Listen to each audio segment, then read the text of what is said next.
Hello, everyone. Welcome to today's episode. This is the Recruit podcast powered by Dwerk. For those of you joining us, we're Dwerk. We specialize in helping recruitment businesses scale their revenue over the next 12 months. If you want to learn how to take your recruitment business to the next level, make sure to stick around for this conversation. Today, we have Susan Snipes from Remote People. Susan, do you want to introduce yourself? Yes, hi, I'm Susan Snipes with Remote People. I serve as the head of people, and I have a background in human resources management and global HR. Amazing, amazing. So, Susan, I guess as we dive straight into it, could you give us a bit of a quick overview of your current role at Remote People and so what you do day to day? Yeah, absolutely. So I provide advisory services on HR, culture, and compliance. Okay, nice, nice, nice. So what led you into people, HR, and the global employment space? So for me, it started back when I served in the Peace Corps. I actually realized that I really enjoyed teaching adult learners, and I wanted to follow into a career where I could continue to support adult learners and I thought of human resources. And so I started off in nonprofit. I attended a nonprofit job fair when I returned from the Peace Corps. And from there, I moved into for profit and have supported every conceivable industry that there is at this point, but a lot of SaaS companies and a lot of small businesses and startups. Sure, sure. Yeah, interesting. And I guess for anyone unfamiliar, how would you describe what Remote People does and the type of clients you support? Yeah, so Remote People is an employer of record. They provide the compliance support around hiring globally. So they handle the employment contracts, they handle providing the local benefits, and Remote People also is a global recruitment agency. So you can outsource your recruitment to them, and they will help you hire the best fit candidate from anywhere in the world. Sure, sure. Amazing. Amazing. I suppose as we now look into global hiring, what are sort of the biggest reasons companies are now looking beyond their local market when hiring? Yeah, so companies are looking to, they're looking for cost savings, of course. There's definitely a lot of cost savings when you look at hiring people in different countries versus hiring in, the US, the UK, or Canada. So the global hiring saves money, but also it allows you to tap into this huge talent pool. So should there be any type of shortage in talent, in your local area, you're able to hire from anywhere in the world um, and get that top talent. Particularly good for roles where you don't need an on-site presence, obviously. So your tech roles. We do a lot of recruitment for the healthcare industry as well. So there are tons of roles out there that don't require on-site presence and um, that's really what companies are looking for. They're looking to save money and they're looking to hire anywhere. Sure, sure. And you mentioned sort of people is an employer of record as well. So where does an employer of record model create the most value for companies? So you're able to leverage the technology to see all of your employee data, all of your contracts, all of the employee benefits information housed in one system. You are able to rely on the employer of record to take the liability for hiring and firing in different countries around the world. So you don't have to worry about that, stress about whether or not you're in compliance because they do the heavy lifting there. Ultimately, the employer is still responsible for the day to day, like, assigning shifts and um, assigning projects. So those things the company is still responsible for, but the employer of record allows you to be competitive also because you want to offer the best benefits to employees, regardless of where they are. And I know a lot of employers are really focused on fairness and making sure that their international teams are compensated similarly to their local teams. And when I say compensated, I mean like that their total compensation package, that it contains the same types of benefits. So that's something that remote people helps with as well. Sure, sure, amazing. And I suppose if we now look from a people's perspective, what tends to break first when a company starts scaling quickly? Definitely communication fails happen all the time as companies start to hire, and onboard multiple new employees. And if systems aren't in place to effectively communicate with your teams, then um, people don't know where to go to get what resource, and it can be a bit of a nightmare. So it's important that as you scale, that you're using the right technology, that you have the right processes in place, and that you're effectively communicating with your staff. Sure, sure. And um, obviously, we mentioned companies now hiring from abroad and all across the place. So how can companies sort of create strong employee experience when their team is spread out in different countries? Yeah, so I think that some of that has to do with your processes, and some of that has to do with your technology, and some of that has to do with your company values and just reiterating your company values throughout everything that you do.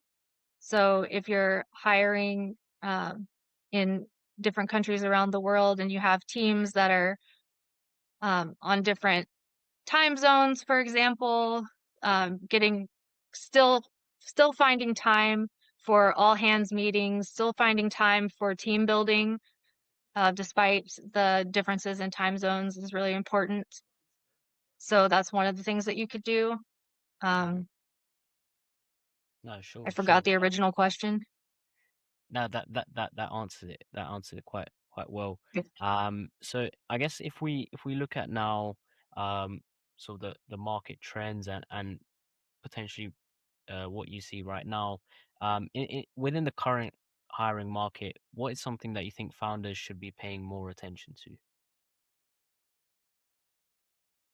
You definitely you want to be competitive, and since so many companies are hiring globally now, it's not just enough to say, "Okay, we'll just hire a bunch of independent contractors and call it a day."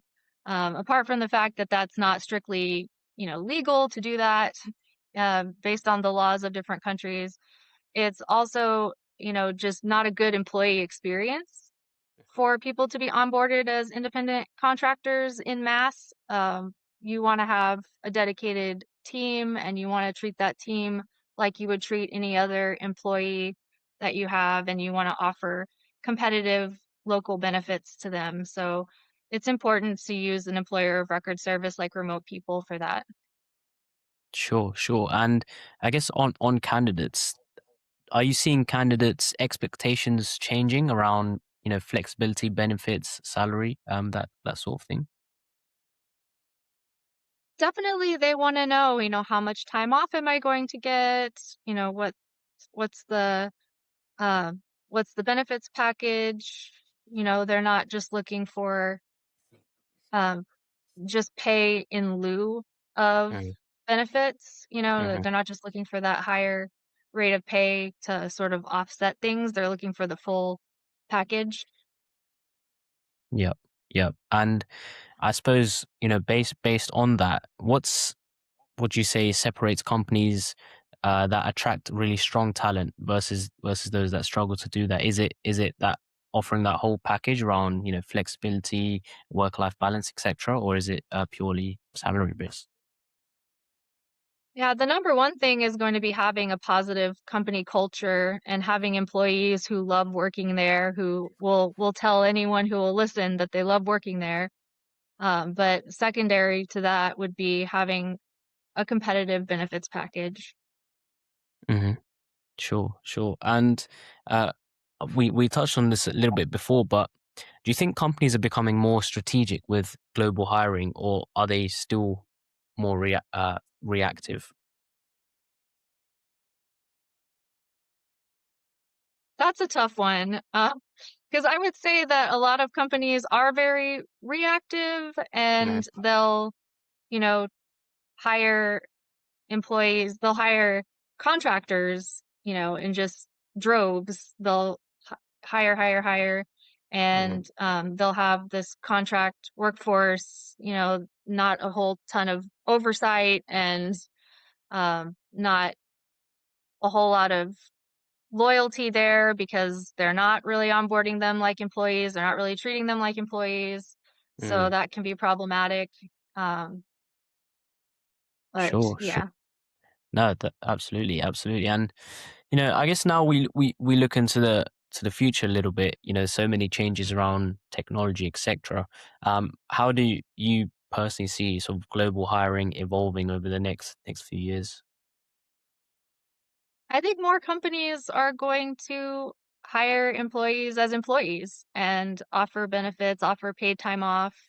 I think that they're going to have to because they're going to have to stay competitive and, every if if other companies are doing that, they're going to have to follow suit. Otherwise, they risk losing the best talent to a competitor. Yeah, yeah, absolutely, absolutely, and that's a great point. And with these days so much noise around AI and just the evolving technology, what impact do you think AI in particular would potentially have on sort of HR recruitment and people operations? So AI is finding its way into human resources. There's definitely a lot of recruitment platforms that leverage AI in the hiring process. You have to be careful with that because there are some local laws that might require you to audit to make sure that there's human oversight and that, you know, that not only is there human oversight, but that you can show and prove that your AI is not discriminating against employees. So Hmm. that's important. But yeah, AI is definitely here to stay, and it's being utilized in human resources to draft job descriptions and performance improvement plans, and um, it's there with respect to chatbots that support Yeah. employees and pull from company data to answer questions for employees. So it's definitely here.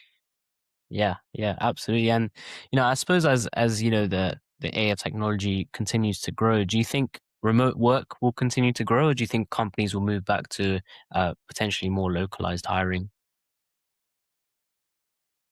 I think remote work will continue to grow. I think that there's a lot. I think even if you even if you are wanting to implement a ton of AI at your company, you need talent that is skilled with AI, and that's hard to come by. So you'll need to tap into a global network to get that talent. Absolutely, absolutely. And just off the cuff of that, I've spoken to quite a few founders, specifically in recruitment. They're talking about, the companies over the next 5, 10 years that win are going to be the ones that are able to merge human and AI well, rather than just fully AI versus fully human. Do you sort of share that view with what you've experienced? Yeah. So I'll give you an example. This isn't AI, but it is an example that I think is relevant. So there's a restaurant near my house where the food is prepared and delivered to you entirely by robots. Wow. I personally will not eat at that restaurant because I do not support a restaurant that employs robots. So Yeah. I think that there are definite social implications to Hmm. not getting the human aspect right and not retaining a human staff. Hmm. And I think that, customers being informed consumers and deciding what they want to spend their money on, they might say, "Hey, I want to spend my money with this company that supports providing jobs." Yeah. Yeah.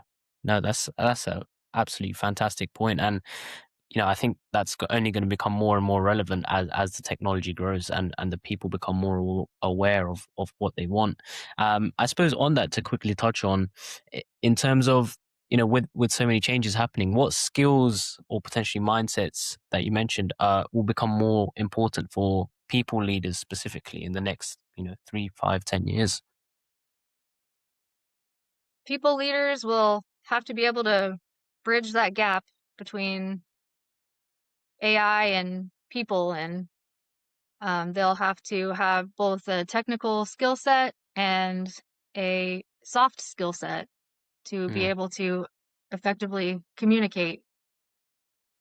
yeah, yeah, no, absolutely, absolutely. I suppose now if we look into some founder advice and potentially using your experience with what you've seen, what advice would you give sort of for founders or just companies in general hiring internationally for the first time? Just it's good to be deliberate about your hiring process and to really think about what you're offering people and the fairness of it and the optics and how it's going to be received by people. If you are offering benefits in one country and not in another, that Mm, can definitely hurt morale and result in turnover, work that's not the best work that people can deliver because they're feeling a certain way about the way they're being treated. So I think it's just important to, like I said, be deliberate and really design a total compensation package that makes sense for your workforce from the beginning, instead of doing it sort of reactively when you realize that you're losing people over it. yeah, yeah, absolutely, absolutely. And I guess based on that, what's one belief you have about hiring or people operations that more companies should adopt?